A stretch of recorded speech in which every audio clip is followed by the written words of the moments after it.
Hello channel viewers, I am DS, your psychologist, and welcome to another episode on channel NITT. So in this episode, we are going to use MBTI to explain an age-long phenomenon that girls actually prefer bad boys to good boys. Why is it so?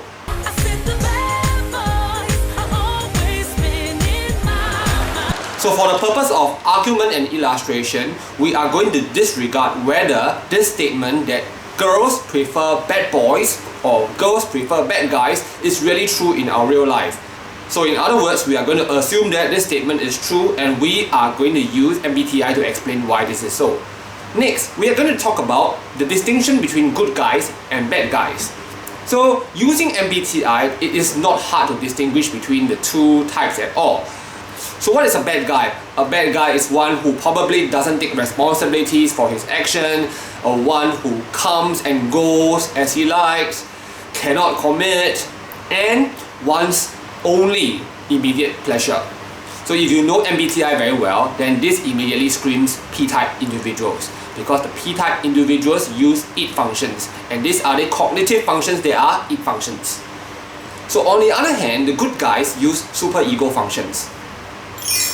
So what's the difference between the IT functions and the superego functions in the selection of a mate?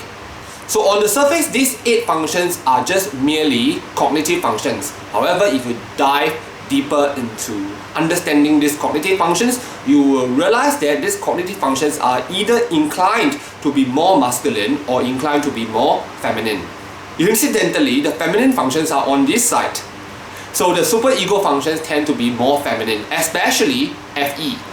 So for a guy who is an FE user, you belong to one of these MBTI types. And it is very likely that girls may see you as more gentle and sometimes even soft. One point to note though, when I mean gentle or soft, I do not mean sissy. It's just that you tend to be more muted, you tend to be more passive. So whenever I think of such a man, the first man that comes into my mind is Jeff Chung. So Jeff Chung is a Taiwanese singer and he has been singing for over 20 years. So personally, when I look at him, I would have this vibe that he is very soft and gentle. So because Jeff Chung is a celebrity, so Jeff Chung is immensely popular, especially in the past. So in real life, a lot of the FE users are not celebrities. So if you have a man in front of a woman like that, they may not seem that appealing because they lack the maleness that maybe females are interested in.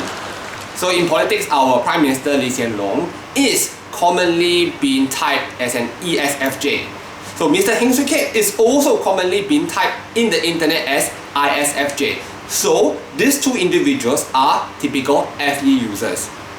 If you look at them, you probably would not use the word manly to describe them, right? So if we do an interview with the public, it is very likely that words that are used to describe the ESFJ, ISFJ and other FE users would be they are kind, they are generous, they are nurturant.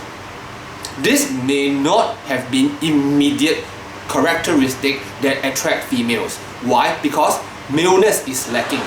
So when a female looks at a man who is more muted or passive, she may get the impression that this person is not going to be able to stand up for her, defend her, and in other aspects as well, let's say for example, performance, this person cannot be a stallion.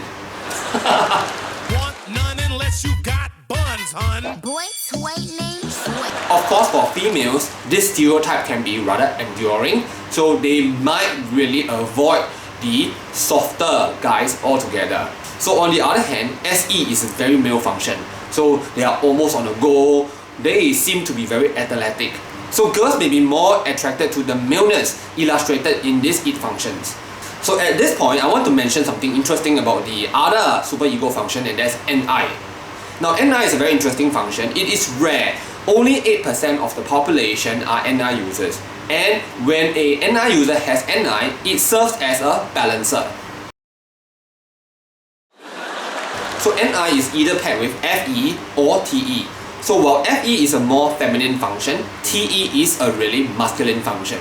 So when NI pairs with TE, as in the case of the INTJ may be more soft because NI serves to balance the maleness of the TE function. And this goes with the ENTJ as well. So in my case, sometimes if I am becoming a very high NI user, I can become less male. On its own, NI is not necessarily a feminine function, it's just a balancing function. It tries to harmonize. So this is why INTJ and ENTJ females have a good mix of femininity and masculinity in them. You can tell that NI is a balancer and not a feminine function because if you look at the ENFJ, then you realize that a lot of the ENFJ females, they are more masculine than they should have been because FE on its own is just a feminine function. So the NI balances the femininity to give the ENFJ females a good sense of masculinity, if you know what I mean. So back to our original question, why are girls attracted to bad boys? Actually, if you look from the MBTI point of view, good girls are not attracted to bad boys. They are just attracted to the maleness illustrated by the bad boys because its functions are generally more male than female if you disregard FI as a cognitive function. Because FI can be really unstable, so can be whether male or female depending. So in general, SE, TI and NE are inclined towards masculinity, so they are more male functions. So it is not that the girls are attracted to bad boys, they are attracted to maleness. For some reason, this maleness gives them the illusion that they are going to be there to protect them. So this maleness illusion created by the it functions can also give females the impression that bad boys are going to be better performing on the bed because the maleness suggests virility.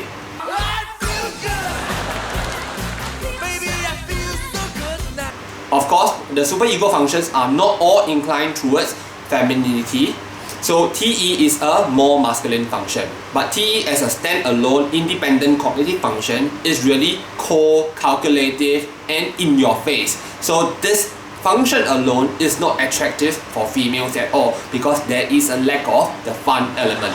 Okay, I hope that in this short episode we have managed to answer the question that we sought out to answer right at the beginning of this video well. So if you are new to our channel, we are a psychology channel that does a lot of MBTI videos. So if you have ideas for us, do comment below so we can look into it. And if you have not subscribed, do consider subscribing so that we can bring you more MBTI psychology and fun stuff. Okay, I'm going to sign off now and I'll see you in my next episode. Goodbye!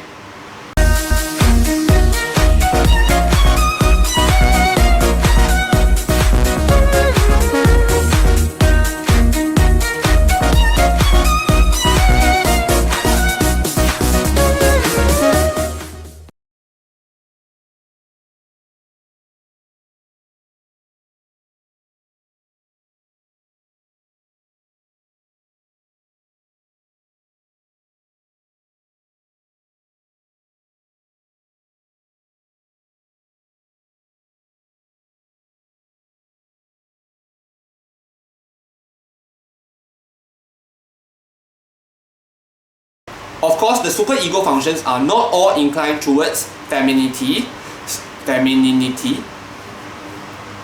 feminine.